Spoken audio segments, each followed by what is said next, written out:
You're watching Bookmarks with Jason, and on this channel I discuss book collecting and my reading experiences. For this video, I'd like to spotlight two excellent vampire novels I recently read for spooky season.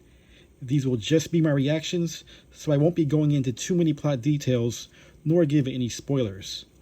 The first book is Empire of the Vampire by Kristoff. This novel has garnered a ton of praise since its release in 2021, and after reading it, I must say that it most definitely lives up to the hype. This is a horror fantasy novel, so expect some epic battles and a ton of gore. The story takes place in a medieval type of world that has been taken over by vampires, 27 years after a cataclysm brought the world into darkness. The perspective of this story is similar to that of Interview with the Vampire, where it's told from a framing narrative.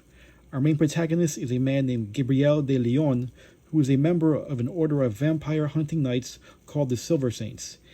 Gabriel, or Gabe, is held prisoner and interviewed while he awaits execution.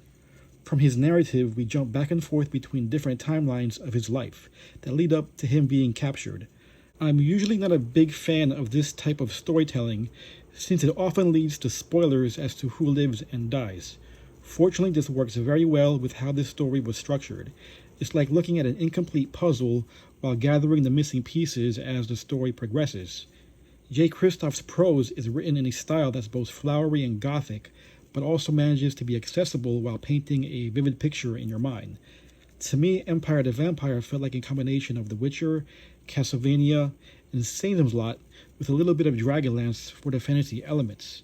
If you're a fan of any of those things I just mentioned, then you will absolutely devour this book. Some people have complained about the amount of profanity in the writing. I personally wasn't bothered by it, and I felt it worked organically with the characters. And honestly, it's no worse than something you would see out of a Deadpool movie. You also get a ton of value with the physical copies. There are several illustrations scattered throughout the chapters, which further enhances an already magnificent story.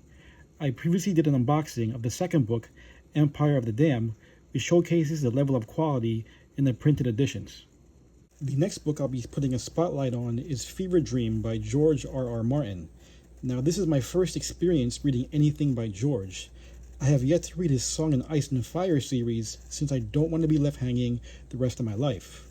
Written in 1982, Fevre is a grimdark horror fantasy mixed in with elements of historical fiction. The story is set along the Mississippi River in 1857 during the peak of the slave trade and right before the Civil War. The main protagonist, a riverboat captain named Abner Marsh, runs into a mysterious rich businessman named Joshua York. They become business partners, and Joshua agrees to finance construction of a luxury riverboat named the Fevre. Abner later becomes suspicious of Joshua and questions if he has any hidden agendas. Along the way, we learn about the historic importance of riverboats during this time period, along with some social commentary regarding race and the atrocities of slavery. All of this, and I haven't even mentioned how vampires tie into the story. I went into this story completely blind, not knowing what to expect. All I knew was that this story was written by the author of Game of Thrones, and it's about vampires. Reading how this plot gradually unfolds without any expectations was the best way to enjoy this story. It's a bit of a slow burn, but in a good way, similar to sipping some fine bourbon whiskey. Now, due to some provocative subject matter, some people might find some of the language and graphic violence offensive, and that's completely understandable. But if you can stick it out, this is easily one of the most unique vampire stories I've ever read, and I can't think of anything more terrifying than racist vampires. And speaking of vampires, a lost novel by Bram Stoker, author of Dracula, was recently discovered. On top of that, a lost chapter from the Epic of Gilgamesh was also found. All this while the world still waits for the next installment of the Song of Ice and Fire. So yeah, George, I think it's about that time. Overall, I can easily say that Empire of the Vampire and Fevre are two of the best vampire stories I've ever read. I actually enjoyed them more than Dracula. So if you're looking for some new vampire books to quench your thirst for blood, I highly recommend Fevre and Empire of the Vampire.